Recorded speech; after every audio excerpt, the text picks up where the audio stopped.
Happy June 1st, y'all. It's Kate at Kate's Garden Chicken and Cat Rambles.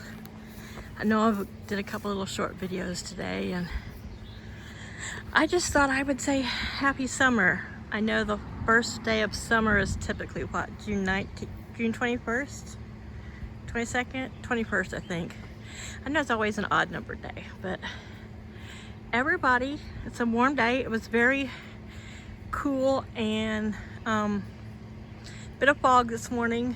There was some burning going on somewhere between here and Dover, which is a 40-minute drive, because Paul said south of Milford, which is about a 20-25 minute drive from here, all the way to Milton, it was very smoky. When I came out this morning really early, it was really smoky, so I figured some fields were probably being burned. But I went in to get the camera, and of course they all move, but this is an area that stays shady all day.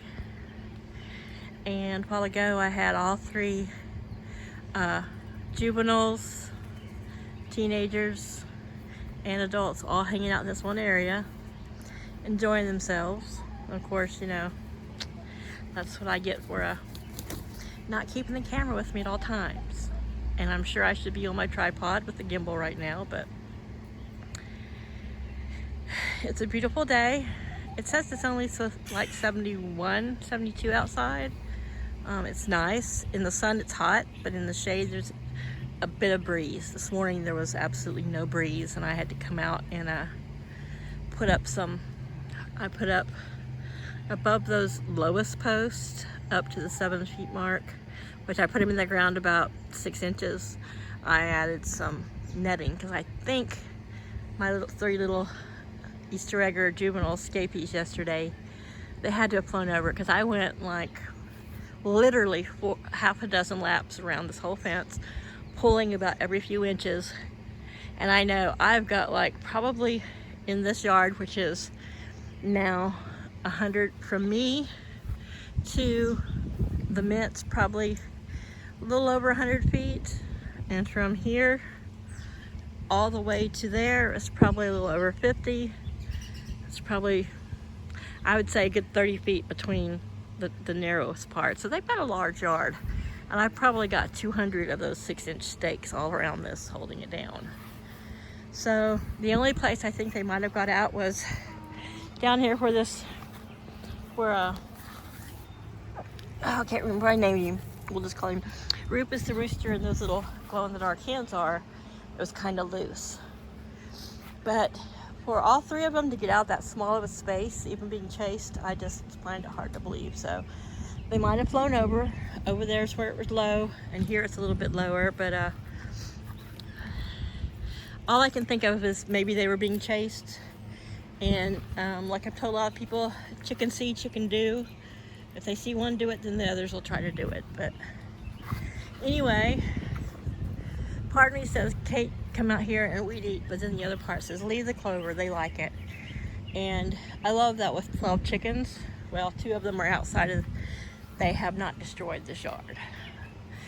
So I'm sure if I had 10 more and I could find them in this area, it would be nothing but dirt and gravel. But the good thing about this being part of the old driveway is that there's lots of little pieces of stone for them to eat, even though I have one of the old feeders in there that's full of crushed granite and chick grit, which is a crushed granite with a probiotic in it. So anyway, I haven't taken the front off of that yet.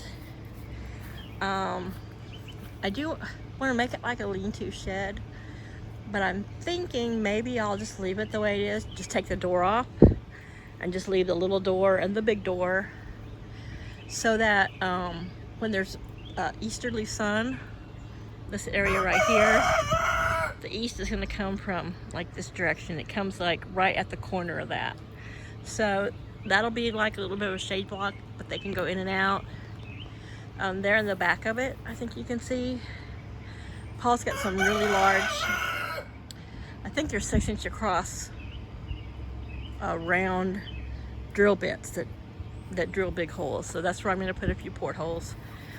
And then I'll put some mesh over them, and I'll probably put one in this end and one in this end. I thought about putting, if I take that little door flap off, putting one there. I still do plan on painting that. I just hate to paint, and it's a real chore for me to do like crafty painting and stuff. I've got stencils, and I'm just going to, but I do want to put those ventilation holes in it because it'll be a good place for them to get out of the morning sun, which once full summer is here in Delaware, between 10 a.m. and 1, this part of the yard over is sunny, and it is hot on this side of the yard. I mean, it only lasts for those few hours, and they tend to go in the coop or stay in this corner, or they get in their pavilion.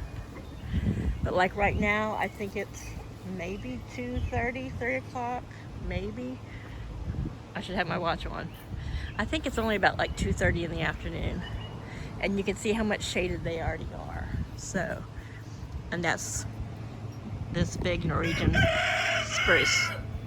So, an update on my 2 out of the coop free rangers. This is where they free range to, under the spruce. There's some things here that, some greenery like the Virginia creeper and the ivy that they shouldn't eat, but I've noticed they don't. Over here, right there, was a big pile of that organic topsoil, but they kind of mixed it in with the little spruce needles. They're kind of like pine needles, but they're very small. I went through that little area and pulled out anything that grass or anything, so they could have a dust bathing spot that it would get late afternoon sun, but it pretty much stays in the shade, and they could, dust bathe in it. But they've been really good about not going far. Like I said, they've gone, 150, maybe close to 200 feet all the way that way. It's further than it looks. And they've gone up to the porch, and they've been under this bush here and around the motorcycle and the car. But they really, and through the back porch, which is the other end of the house. But they really have stayed around the coop, which is good. And I noticed yesterday evening when the sun did come out and it was a little warmer. And then today, when the sun was a little more hotter to my right, they got in their little makeshift coop and sat in the shade. And in the morning, I've moved that piece of plywood in the back. I move it over behind that half barrel where she can nest it when she feels like it. In 2 weeks, she'll be 20 weeks at laying age. And I'm going to collect her eggs, but if she does go broody, which isn't something that the cream-crusted leg bars are known for, but if she does, I might let her try to raise a couple. I feel bad because I know Colin would probably like a couple more ladies here, and every now and then he stands over here looking into the big coop at Flower and Daisy because, they were raised with him.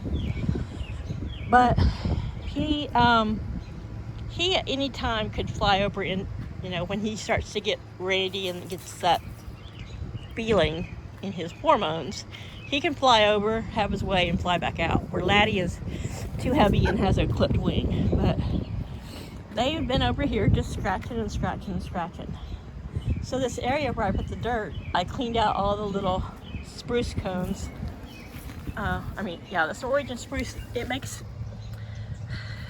we want to call them pine cones, it's generic, but they're spruce cones, but they're longer and they're a little more cylindrical. They're a little more solid. They're not like a lightweight pine cone, they're a little heavier. So I cleaned all those out of that area, and now they're over here digging where I threw them. But I think they're just, doing what chickens do, scratching, finding cool places underneath probably all those little spruce tines and ivy. There's little bugs, and I've seen them come up with little bugs. So they're finding something to nibble on, or at least, scratch it. And they've got food, and they've got their vitamin water. Plus, I have another waterer over here, and I cleaned off the Chaos's straw bales. And there's a little scratch on top and some oyster shells, so they can hop up there if they want. If they want to commune with the other chickens, if they want to get off the ground. If it rains, they can get up here, and they're under the overhang of the roof. So we'll see, but they're doing really well. When I came out this morning, today was the first day I got Moira to eat out of my hand. This is her 3rd day out free ranging. And after me spending 2 days working on catching her, she really didn't want to come near me. But she ate some scratch on my hand today, and she was actually even more willing than he was, but he was doing the typical, I think I'm supposed to be on guard watching her rooster thing. And there's sometimes I feel bad, like he wants to go in there, but he is so docile and so sweet that, and Laddie Roo, after 5 straight days, no matter how much he submitted and was submissive, Laddie Roo just was molesting him. And I'm sorry, but this ain't prison, and I don't want my young teenage male rooster to be molested by a grown-up rooster. But they're doing really well at staying close by, especially when it's all sunny out here. And I expect that this evening, as it gets more shaded and darker, that they'll venture out a little further out, more towards the garden, because that kind of seems, don't look at that, that's just the tarp with holes. It was draped over that neatly folded, but between the chickens and the wind. And that's just a old bucket, cat litter bucket, because you know I do have 9 cats, 8 inside, that I just put pieces of scrap wood in and that had nails and junk, and I'm going to put it in the recycle bin as soon as the recyclers come to pick it up. This week our trash service was a little, I think, messy, delayed because of Monday being a holiday, though they don't pick up on Mondays. But no more looking at my trash. But so I do have a little coop rabbit hutch in mind for them for the winter, but like this morning when there was no breeze, which is often, even though we're at the coast, it is like a broken record. I will say Delaware is very hot and humid, being mid-Atlantic, so I like my birds to have an open air coop. That's why during the day I bring up the shade cloth. When the sun starts to hit the back of the coop here, I will let that side down, but it is always like a great, wonderful temperature in there. And there's lots of ways for the heat to escape. And I want that for these guys out here. I don't want them, if they want to get out of the rain and they don't want to be out, or even at night when it's 90 degrees and humid, that they're not stuck in a coop sweating it out. They have a tighter feather pattern than my Brahmas and my Wyandotte. Those guys have a looser, fluffier. They have a big undercoat, but they have a lot fluffier feather pattern, so they can actually, I think, make better air pockets in there to cool themselves off and to keep themselves warm. These guys have a tighter pattern, so they do great pretty in winter, but the heat can really get to them. So I don't know if I may move this. I may eventually. I need to get a new blade for my little mini skill saw. I probably will come out here and cut the end of this pallet off and shift it over here. I'll move the sawhorse and my little junk corner because I want it off the ground. But that way it will back up to the coop. It'll have its back to the north. And on the east side, I've got plenty of plywood left. I will just make do with blocking them from any easterly bad weather. Oh, there's baby kitty. I knew if somebody got out when I left the front door open. Hey, baby kitty. He's never been outside. Yeah, he's 12. So I'm going to have to gather him up. But that way that they can have an open air coop, but be safe. And they're used to it. And they're so good about getting in it at night and hanging out in it that, I don't want to inflict a whole brand new coop on them. It's like too many new things at one time can really confuse your chickens. But anyway, I'm going to gather up my geriatric cat who's never been outside. Baby kitty, hi. You never been outside. It should be sensory overload. But yeah, I left the door between the front porch and the house cracked open. I didn't realize it. And oop, don't look at Paul's mess there. And he came out, and the front porch has a cat door. We still have windows and doors open. So I'm going to take him in. Baby kitty. Sweet, sweet boy. Meow, meows. Meow, meows. Come here. Come here. I know, it's scary. It's scary out here. All right, thanks y'all. It's been an update on the cats and the chickens. Bye.